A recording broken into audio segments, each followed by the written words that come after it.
오늘은 코스피 그리고 코스닥 지수 그 시장 분위기가 조금은 엇갈렸습니다. 시장 그 시시각각 변화하는 움직임들 분석 좀 해드릴게요. 뉴스닥 유창희 대표 나와 계시고요. JB스타 김난 팀장도 함께하도록 하겠습니다. 두 분 어서 오세요. 안녕하세요. 네, 안녕하십니까. 코스피 시장만 놓고 보니까요. 그래도 거래량 좀 살아나고요. 기관 투자자, 외국인 투자자들이 보고 있는 그런 종목이나 업종 개수도 쫙 늘어나는 것 같더라고요. 좀 괜찮다라고 평가할 수 있는지 유창희 대표님 오늘 시장 어떻게 보셨어요? 뭐 오늘 시장 뭐 긍정적으로 보고 있어요. 다만 좀 이제 조금 그리스에 대해서 너무 강하게 호재를 반응한 것이 아닌가 생각을 좀 하고 있어요. 네네. 왜냐하면 뭐 그리스 부분은 뭐 달라진 건 없거든요. 그러니까요. 네, 달라진 것도 없고 예, 뭐 네. 자금도 뭐 300억 유로에서 400억 유로 늘어났다고 하지만 그것도 어차피 주기란 돈에서 주는 거기 때문에 뭐 너무 좀 과도하게 반응했던 부분도 좀 있지 않나 생각을 좀 하고 있습니다. 그러면 좀 우려해야 되는 건가요? 우려는 아니더라도 거기까지는 아니고? 그냥 일단은 좀 오늘 전체적으로 오늘 그런 경기 민감주들이 급등을 했기 네네. 때문에 네. 이거를 오늘 추격하기보다는 하루 이틀 정도 확인할 필요는 있지 않을까 생각을 좀 하고 있어요. 팀장님께서는요? 오늘 시장 평가 어떻게 내리십니까? 오늘은 확실히 좀 시장이 좀 대비가 되는 모습이 저는 좀 크게 느낄 수 있었고요. 하지만 지수에 대한 어떤 그런 신뢰도 부분은 좀 다소 떨어지는 것 같습니다. 되려 지금의 이 시기를 먼저 그 출발했던 종목들 같은 경우에 기다려주겠다라는 어떤 그런 움직임으로 좀 볼 수 있겠고요. 종목별로 좀 키 맞추기 장세가 확실히 좀 그런 장세가 좀 보이는 주라고 좀 할 수 있겠습니다. 어제도 그랬는데 오늘은 더 그게 심화되는 듯한 모습이었거든요. 그래서 네네. 이번 주 같은 경우에는 좀 낙폭과대됐던 업종 위주로 확실히 좀 공략을 해야 되겠다라는 네.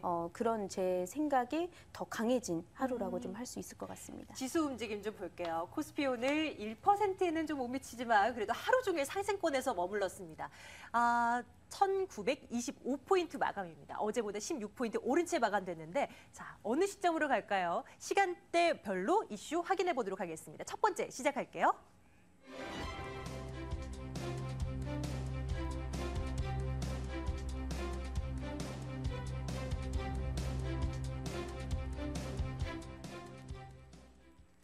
오전 10시 49분이었습니다. 코스피가 1930선을 잠깐 터치했습니다. 그러다가 뭐 그 상승폭을 조금은 반납하면서 마감되긴 했는데 역시나 앞서 살펴본 대로 유럽에 대한 이슈가 뭐 긍정적으로 작용했다라는 해석이 가장 큽니다. 근데 유창희 대표님 네. 말씀해 주신 대로 너무나 오래전부터 얘기 나왔던 이슈잖아요. 네. 그래서 뭐 호재가 되든 악재거리든 네. 크게 뭐 미칠 영향은 없을 것이다 생각했는데 좀 네. 과한 반응을 보이긴 했습니다. 네. 다른 뭐 호재거리는 찾아볼 수 없었어요? 뭐 다른 호재거리 찾자면 수급적으로 크게 뭐 개선됐다. 지금 월말이다 보니까 뭐 윈도우 네네. 드레싱이 발생을 하고 있죠. 그래서 기관 투자자들 많이 산 거예요. 그렇죠. 그러니까 뭐 윈도우 드레싱 하면 뭐 투자자분들 뭐 샐러드, 뭐 소스라고 생각할 수도 있겠지만 뭐 그런 것보다는 뭐 기관 투자자들이라든지 월말 이제 뭐 키 맞추기 장세 그런 네. 거 맞추기 위해서 네. 프로그램을 수익률을 통해서 관리하기 위해서. 자금이 들어오는 거거든요. 윈도우 드레싱이 지난주부터 좀 빨리 유입이 됐었어요. 그러니까 지난주 수요일부터 보신다면 평균 2천억 정도 계속 유입이 되고 있고 오늘도 네, 네. 종가상 3천억 넘게 매수가 유입이 됐다는 부분들. 이러한 부분들이 이제 주 후반까지 이어질 수 있다는 부분들이 시장에 좀 수급적으로 우리나라만 따지자면은 수급적으로 좀 긍정적인 부분 유럽 외에도 작용했다고 보고 있습니다. 그러면 이게 기관 투자자들의 자금 유입이 윈도우 드레싱 효과 때문이라면 네. 한 이제 며칠 이후 좀 지나고 나면 이제 다음 달 초가 되면 또 기관 투자자 수급 좀 기대하기 어려워지는 거예요? 지금 이제 조금 걱정이 되는 부분은 그거 하나거든요. 뭐냐면은 외국인이 아직 수급이 안 돌아오고 들어오질 있다는 않아서. 얘기예요. 네. 그러니까 지난주에 외국인이 많이 샀지만 삼성전자 빼고 나면 산 게 없거든요, 전혀. 네. 그렇기 때문에 이걸 이제 바턴을 제가 지난주에 말씀드렸다시피 지금 기관 국가 지자체를 중심으로 프로그램 매수가 들어오고 있는데 이거를 다음에 외국인이 받아가주느냐 그게 연결 동작을 가주느냐가 중요하다 말씀드렸는데 그게 이제 다음 주나 이번 주 후반이나 다음 주에 이제 나오지 않을까 생각을 네. 좀 하고 있고요. 연말 지금 연기금 같은 경우도 이제 국가 지자체는 지금 자금이 목전에 찼어요. 프로그램 쪽으로. 근데 연기금은 아직도 뭐 2, 3조, 거의 많게는 4조 가까이 뭐 유입이 될 수 있다 얘기를 하지만 4조가 다 들어오진 않겠지만 그래도 뭐 들어올 수 있고요. 외국인도 들어올 수 있고 또 이제 내일이 지나면 또 뭐가 이제 11월 달 지나면 또 12월 달 또 배당을 노리고 혹은 또 월말 그러니까 연말 효과로 인해서 또 프로그램 매수가 또 들어올 수 있어요. 그러니까 그런 부분 참고한다라면 너무 여기에만 너무 뭐 국한되지 않고 연장될 수도 있다. 네네. 대신에 거기에 키는 외국인이 지고 있지 않을까 생각을 좀 하고 있습니다. 수급은 계속 뭐 역시나 지켜봐야 될 부분이 되겠고요. 코스피도 그렇지만 코스닥 시장 좀 걱정됩니다. 우리 네네. 김단 팀장님께서 좀 체크해 주셨으면 좋겠는데요. 어제부터 시작해서 정책 테마주들은 급등락을 오가고 있고요. 또 오늘 시장에서 코스닥 시장 보면은 카지노주들의 급락세가 또 연출이 되더라고요. 저 어떻게 보십니까? 불안한 건가요? 업종별로 그리고 종목별로 상당히 좀 괴리감을 좀 볼 수 있는 그런 장이 계속적으로 연출이 되고 있고요. 네. 결국에 지수가 500포인트를 넘어서기까지는 그동안 좀 오르지 못했던 업종들이 잠깐 반짝 그 기술적 반등을 보여줄 수 있는 그런 구간으로 생각이 되기 때문에 지수를 보고 공략을 하시기에는 상당히 어려운 장이 당분간은 좀 계속되리라고 생각을 합니다. 저 역시도 외인들의 수급이 들어와야지만 본격적으로 내년도 상황을 좀 보면서 중장기적인 그런 관점에서 포트폴리오를 제대로 좀 구성을 할 수 있는 그런 장세는 당분간 외인이 들어오기 전까지는 네. 계속적으로 이렇게 왜곡된 현상이 될 수밖에 없다라고 생각이 되고요. 사실은 외인들은 오늘 같은 경우에서도 코스닥에서는 좀 매수를 보였지만 거래 대금이 상당히 작기 때문에 그거 자체만 놓고 봤었을 때 코스닥에서는 외인이 그래도 매수 중이다 이렇게 말씀드리기에도 상당히 좀 신뢰도가 낮은 부분은 있습니다. 네네. 그렇기 때문에 철저하게 좀 종목별로 선별적으로 접근하시는 전략이 지금 장세에서는 가장 좋은 해답이지 않을까 생각이 됩니다. 시장만 놓고 봐도 뭐 그럴까요? 역시나 뭐 코스피, 코스닥 나눈다면 어느 쪽이 더 매력 있다 이런 거 판단하기에도 좀 무리가 있을까요? 액티브하게 전략을 잘 구성을 할 수 있는 개인 투자자들의 경우에는 네. 코스닥 시장에서 확실히 종목별로 아니면 이제 업종별로 선별적 접근을 하실 수가 있는데 본인의 상황이 그렇게 안 될 경우에는 굳이 지금 같은 이런 장세에 따라가기보다는 네. 삼성전자 업종 그 선도하는 종목들 있죠. 지금의 장세에서도 그런 쪽으로의 그 매수가 차라리 나으실 것 같고요. 어쨌든 지금 장세에서는 확실히 종목별로 연구를 하시고 기술적 반등을 좀 노려서 들어가시는 전략이 가장 좋지 않을까 이런 생각이 듭니다. 종목 연구 좀 해볼게요. 네. 첫 번째 종목 준비되어 있습니다. 자, 다음 시간대는 언제일까요? 가시죠.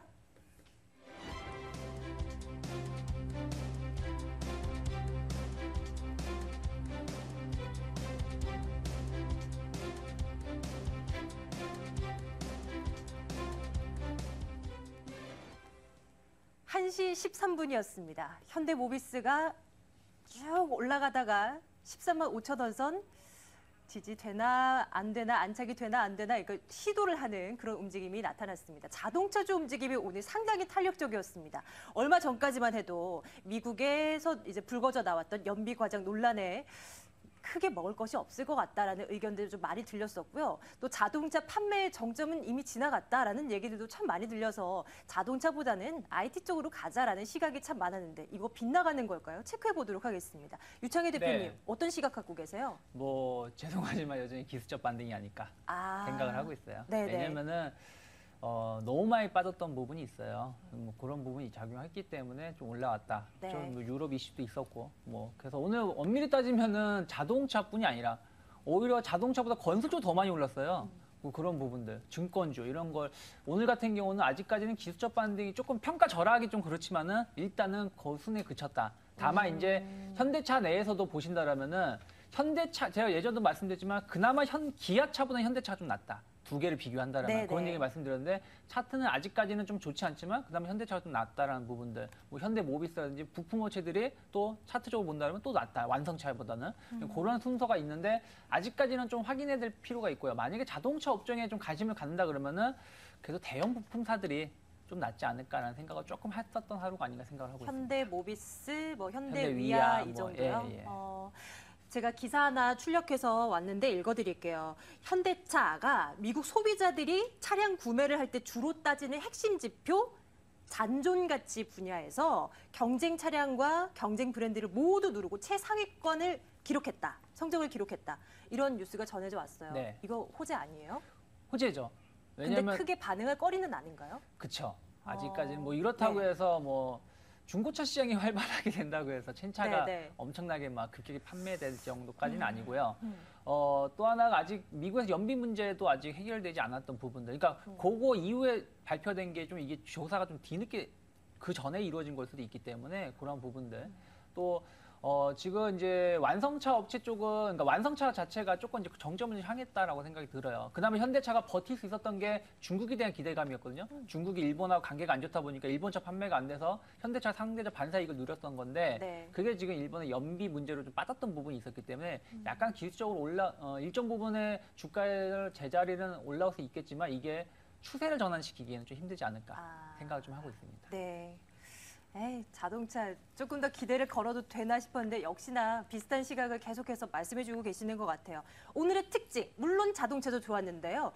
운송 장비 가운데서 조선주들 움직임도 괜찮더라고요. 뭐 현대중공업 비롯해서 조선주들 계속해서 올라오는 오늘 움직임을 나타나고 있습니다.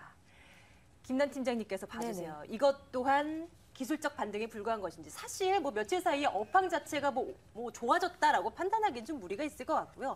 유럽 쪽 때문일까요? 왜 올라간 걸까요? 상당히 조금 무리가 있겠고요. 근데 제가 지난주에도 말씀드렸다시피 조선 업종 같은 경우에는 조만간 기술적 반등이 나올 것이다 이렇게 네. 말씀드렸는데 그런 정도로 해석을 하셔야 될 것 같습니다.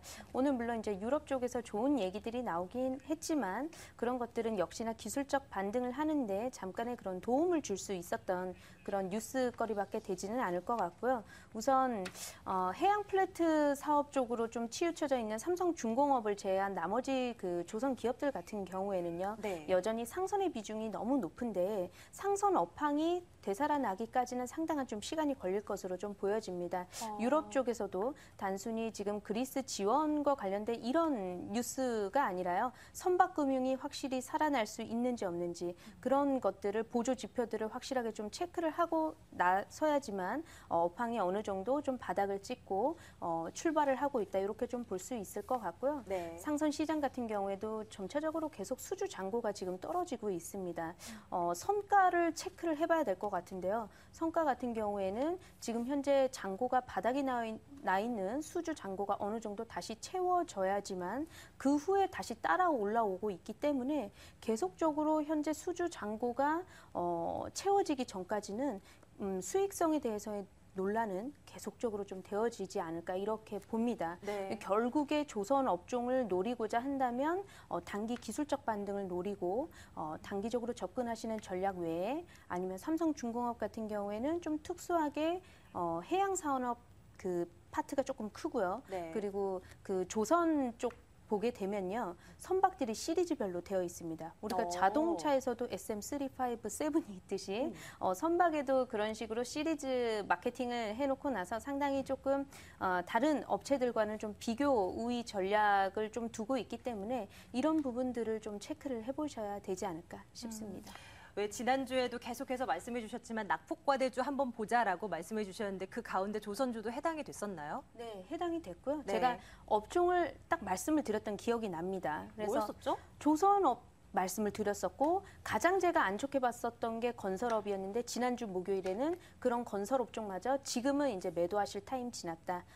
건설업종도 올라올 타이밍이 다음 주에는 반드시 올 것이다. 이렇게 말씀을 드렸는데 네네. 오늘 벌써 이렇게 반등을 했네요. 근데 이런 지금 반등을 놓고 이제 다시 살아나겠지라고 너무 그 섣부른 희망을 가지시기보다는 네네. 조금 이성을 찾고 가격별로 좀 대응 전략을 다시 한번 구성을 해보셔야 될 시간인 것 같습니다. 그래서 참 어려운 것 같아요. 그렇죠. 경기 민감주들이 원래 그렇습니다. 경기가 빨리빨리 살아나야지 이런 민감주들 그동안 낙폭이 컸었던 업종들이 쭉 올라와 줄 텐데 아직은 좀 멀어 보이네요. 다음 시간대 확인하러 가겠습니다. 화면으로 보시죠.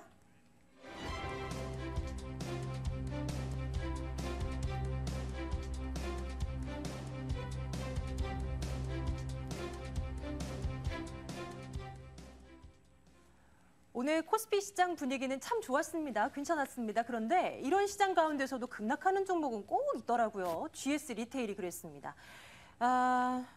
급락. 한때는 9% 넘게 빠지더니 7%대로 마감이 된 것 같아요. 마감 지수부터 확인해 보겠습니다.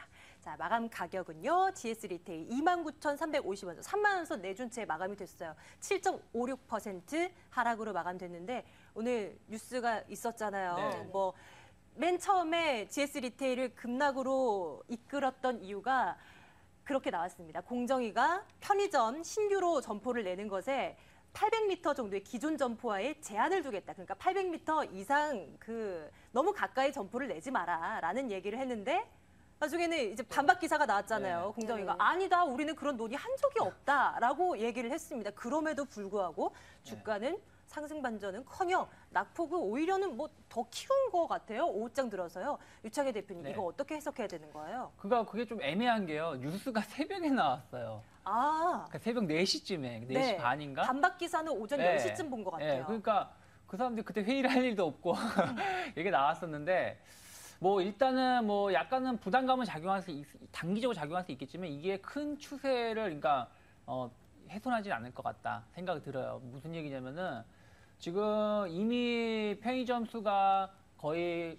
이미 2만 개 넘는데요. 상태에 놓여 네. 있는 상황이고 그 800m 제한이라는 게 뭐 편의점 지금 브랜드만 또 4개인가 5개가 돼요. 맞아요. 대형 편의점. 편의점이. 네. 그러면은 4개, 5개가 800m 제한이 걸린다고 해도 뭐 큰 적이는 없다고 생각이 들고 있기 때문에 뭐 단기적인 조금 부담감은 작용하겠지만 뭐 GS 리테일 같은 경우는 길게 보고 좋게 보고 있는 종목이기 때문에 오히려 저 같은 경우는 오히려 지금 같은 경우가 살 수 있는 매수의 기회도 될 수 있지 않을까. 진짜요? 조금 확인하고 나서. 왜 네. 그러냐면은 한 3, 4, 5천 원까지 갔다가 지금 빠진 거거든요. 그러고 나서 다시 과거의 주가로 왔기 때문에 성장성 자체가 훼손된 건 아니다라고 생각 좀 하고 있습니다. 네, 만약에 공정위가 그런 기준을 마련을 한다고 해도 저는 좋게 괜찮게 봐요. 왜 본다. 그러냐면은 그러니까 편의점 자체가 지금 이제 동네 슈퍼들이 없어지고 편의점이 들어서고 있기 때문에 이 대세를 추스릴 수는 없다라는 것이죠. 그렇기 때문에 여기 관련해서는 뭐 그리고 또 우리나라가 앞으로 계속 고령화가 되고 핵가족화가 되게 되면은 네. 결국 편의점 관련된 조그만 소매 이런 매출이 더 크게 작용할 수 있기 때문에 저는 뭐 길게 본다라면 뭐 너무 걱정할 필요는 없지 않을까 생각을 하고 있어요. 네, 유통주 전반에 대한 시각은 우리 김난 팀장께 좀 점검을 해드리도록 할게요. 팀장님, 네. 전체적으로 봤을 때 분위기는 어떤 것 같고 전략은 어떻게 가져가는 게 좋겠습니까? 전체적으로 분위기는 혼조세라고 말씀을 드릴 수 역시나 있겠습니다. 종목별로 엇갈리나요? 그렇습니다. 업종에 속하고 있는 종목들이 상당히 많은 업종 중에 하나가 바로 이제 유통업종 같은 경우가 네. 되겠는데요. 근데 제가 다만 좀 우려하고 있는 경우는 좀 뭐냐면 크게 유통업종 안에서도 말 그대로 물류 쪽 파트가 있고요. 그리고 백화점 파트가 있고 이런 이제 리테일 사업 같은 경우 내부적으로 좀 도매 쪽이 아니라 소매 쪽으로 치우쳐져 있는 경우도 조금 있고 홈쇼핑도 있고 여러 가지 더 세부 파트가 있겠는데 제가 얼마 전에 가장 좀 그래도 이 안에서 좋게 보고 있는 기업이 롯데 쇼핑입니다. 근데 롯데 백화점을 한번 갔는데요. 네. 옛날에는 백화점 하면 굉장히 좀 서민과는 좀 거리가 먼 그런 잡화점으로 좀 기억을 했는데 최근의 경우에는요. 얼마나 백화점들이 불경기를 겪고 있는지 일반 매장하고 매대가 거의 반반씩 섞여 있는 다소 이제 예전에 백화점 하면 그 위상이 제가 봤었을 때 상당히 좀 많이 꺾여 있는 것이 아닌가. 네, 네. 물론 뉴스는 최근에도 좀 나오고 있는 게 이른 겨울이 좀 찾아오면서 백화점들은 웃고 있다 이렇게 말을 하고 있지만 실상 과연 좀 웃고 있을까 이런 것들이 다소 좀 의문이 들 수밖에 좀 없었고요. 네. 그나마 그래도 롯데쇼핑 같은 경우에는 기술적으로 좀 박스권을 그려 나가면서 다시 한번 재차 랠리를 보여줄 수 있는 구간이기 때문에 제가 한번 종목별로 싹 봐봤습니다. 네네. 근데 그 중에서 가장 좀 좋은 일봉상으로 보여주시면 더 좋겠지만 기술적으로 가장 좀 자리가 좋지 않나 이렇게 좀 보고 있고요. 네네. 그리고 이제 기타 업종 같은 경우에는 확실하게 내년도 업황 그리고 종목별로 가지고 있는 장점과 단점을 확실하게 좀 분석을 하셔야 될 것 같습니다. 네. 홈쇼핑 같은 경우에도 일단은 성장 동력이 다소 좀 둔화된 상태고요. 그런 것들 일일이 업종별로 한번 좀 체크를 해보셔야 될 것 같습니다. GS 리테일에 대한 네네. 코멘트도 곁들여 주세요. GS 리테일 말씀하셨지만요. 아마 시장의 사람들은요. 확실히 800m 안에 그런 것들을 좀 규제를 해야 되지 않겠나 이렇게 좀 사회적 보고 있는 분위기는 그래요. 네 그렇게 맞아요. 네. 의견을 좀 싣고 있는 것 같습니다. 반박 기사가 나왔음에도 불구하고 별로 이제 지수 주가가 큰 영향이 없었던 것을 보면요. 근데 예. 저 역시도 좀 중장기적으로 보게 됐었을 때 일본의 편의점식으로 국내 편의점도 좀 가지 않을까 이렇게 생각을 하고 있고요. 국내 편의점 시장은 어쨌든 일본 이쪽 그 자금이 시장의 트렌드를 좀 주도를 하고 있기 때문에 계속적으로 이 소매 사업 같은 경우에는 확실히 좀 성장을 더 할 수 있으리라고 좀 보고 있습니다. 네, 자, 이제는 내일을 위한 준비해 보도록 할게요. 유창희 대표님, 네. 내일 오늘 시장의 온기가 더 퍼져나갈 수 있을까요? 내일 뭐 가능성 좀 있지 않을까 생각은 좀 들어요. 다만 이제 우리가 좀 고민을 해야 될 게 네. 지난주에 조금 우려스러운 부분을 좀 하나 말씀드렸던 게 뭐냐면은 삼성전자만 가게 되면 시장이 좋지 못할 거라고 말씀드렸어요. 맞아요. 지난주에 대표님 생각으로는 안 안 갔으면 갔으면 좋겠다라고까지 삼성전자가 표현을 해주셨죠. 안 가면 다른 종목이 더 많이 갈 수 있는데 네. 좀 그게 이제 삼성전자만 가게 됐죠. 그럼 지난주에 삼성전자가 거의 10% 가까이 올랐지만 다른 종목은 거의 못 올랐어요. 근데 이번 주 보신다면은 삼성전자가 어쨌든 오늘 올랐지만 어제 오늘 그렇게 오른 건 없지만 다른 종목군들은 조금 나름대로 긍정적인 흐름을 띄었어요. 네. 좀 그런 거 봤을 때 결국은 삼성전자하고 이제 윈도우 드레싱 효과 이런 경기 대형주 민감주에 대해 경기 민감주에 대한 관련된 종목 힘겨루기 아닐까. 대신 삼성전자가 만약에 기존의 추세대로 계속 올라간다라면은 삼성전자하고 대안주가 될 수 있는 게 경기 방어주. 최근에 보신다면 어제 오늘 경기 방어주가 조금 속수무책으로 좀 떨어지는 부분이 있거든요. 근데 만약에 삼성전자가 오른다면 다른 애들이 쉬니까 그 대안으로 경기 방어주들, 음식료라든지 오늘 좀 많이 빠졌던 서비스 이런 애들이 같이 올라갈 가능성이 좀 있지 않을까 생각이 들고요. 만약에 삼성전자가 여기서 좀 박스권을 그린다. 뭐 143만 원, 4만 원대 저항을 맞고 140만 원 초반이나 혹은 130만 원 후반대까지 좀 떨어지면서 박스권을 그리면서 그린다라면 프로그램 매수세가 다른 종목으로 경기 대형주, 민감주로 좀 쏠리면서 그쪽에 매기가 좀 더 올라갈 수 있다. 그렇다면은 뭐 내일 당장 또 오늘과 같은 상승세는 아니지만은 주 후반으로 갈수록 혹은 다음 주까지 조금 이런 부분들 긍정적인 흐름이 오늘과 같은 흐름이 좀 나올 수 있지 않을까. 그래서 구분을 지어서 대응을 하신다라면은 그래도 시장의 수익률보다 좀 좋게 대응할 수 있지 않을까 생각을 하고 있습니다. 코스닥 시장 쪽은요? 코스닥은 조금 여전히 가격적인 부담감은 좀 있다고 생각이 들어요. 지금 뭐 정책 대선 이제 주자액도 이제 완료가 됐고 또 이제 그러한 부분들이 있기 때문에 제가 봤을 땐 코스닥은 전체적으로 조금 쉬어가는 모습이 있지 않을까. 종목별로 뭐 급등락은 나오겠지만 크게 봤을 땐 재미가 없을 것 같다. 다만 여전히 IT 부품주들은 좀 여전히 가격적인 메리트라 호재가 나오고 있기 때문에 올라올 수는 있겠지만 여전히 더 추가로 먹을 가능성이 좀 적다. 그러니까 약간 코스닥은 조금 당분간 좀 보수적으로 보자. 이 이유는 또 지금 프로그램 매수가 들어온다. 월말 윈도우 드레싱 작용한다는 얘기는 결국은 대형주, 코스피 위주로 시장이 움직일 가능성이 높기 때문에 코스닥이 약간 소외받을 수 있다라는 생각과 또 일맥상통하지 않을까 생각을 하고 있습니다. 자, 김난 팀장님의 전략도 네. 들어볼게요. 전략도 듣고 오늘도 종목 안 들을 수가 없네요. 네네.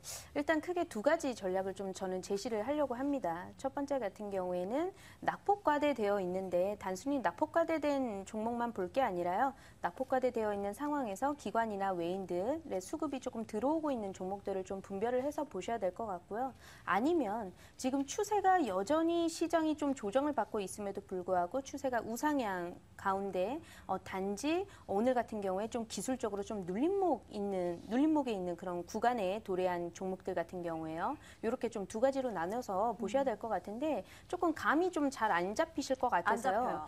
제가 기존의 ICD 네. 같은 종목은요. 첫 번째에 속하는 종목입니다. 낙폭과대되어 있는데 서서히 기관들의 수급이 들어오고 있고요. 기타 법인 쪽에서 계속적으로 좀 들어오고 있죠. 네네. 그리고 RF 셈이라든지 노무바이오 같은 종목들은요. 추세가 우상향 속에 있는데 단지 좀 눌림목 구간에 도래해 있다. 이럴 때는 재빨리 좀 진입을 하셔서 단기적인 수익을 좀 차익 실현을 노리시고 좀 들어가 보셔야 될 것 같고요. 제가 이제 종목별로 말씀을 드렸습니다. 근데 우리가 또 보험을 하나 좀 드러나야 될 것 같은 게요. 앞에서 이제 유창희 대표님도 좀 말씀을 해주셨지만 시장이 전반적으로 삼성전자가 주도를 하고 있는 상황에서 다른 종목들 역시나 좀 못 갑니다. 못 가고 있습니다. 지수가 왜곡이 되는 그런 현상을 좀 볼 수가 있겠는데 만약에 그렇다라고 하면 지수가 조정을 받게 될 때 다음번에는 어떤 업종에 갈 수 있겠느냐. 그동안 그 전에 시장을 좀 주도를 했었던 통신주, 그다음에 가스 관련주 이런 그 경기 방어주들이 다시 한번 또 갈 수 있다라는 거죠. 그렇기 때문에 포트폴리오 전략을 주마다로 이렇게 끊어서 바로바로 이렇게 전환을 시켜주셔야 될 필요성이 저는 좀 있다라고 보여지고요. 항상 IT 부품주들 얘기 많이 나오고 있습니다. 그래서 IT 부품주에 대해서 저 역시도 굉장히 좀 발굴을 많이 하고 있는데 오늘 같은 경우에는 이제 다른 종목들보다도 MDS 테크라고 해서요. 인베디드 솔루션 업체입니다. 그래서 네. 인베디드라고 하면 상당히 좀 어렵게 느껴지실 수도 있겠는데 일부 그 중앙 프로세서에 오히려 지시를 받고 내부적인 프로그램을 돌리는 것이라고 좀 생각을 해보시면 될 것 같은데 가전제품에도 들어가고요. 자동차에도 들어가고 스마트 기기가 확대가 되면서 더 그 산업 자체가 확대를 받고 있습니다. 그 박스 구간대에 있어서요. 이 종목 같은 경우에도 저는 굉장히 공략을 해보시면 좋을 것 같은데요. 목표가 16,000원, 손절가 13,500원 정도로 해서 보시면 내일장, 특히나 이번 주 장에서도 반드시 수익을 내실 수 있으리라고 생각이 됩니다. 네, 오늘 시장 대비 좀 약세 움직임을 보였던 MDS 테크인데요. 여러분도 한번 관심 있게 지켜보시길 바랄게요. 내일을 위한 전략까지 두 분과 짜봤습니다. 유스탁 유창희 대표, JB스타 김난 팀장과 함께했습니다. 두 분 말씀 고맙습니다. 네, 감사합니다.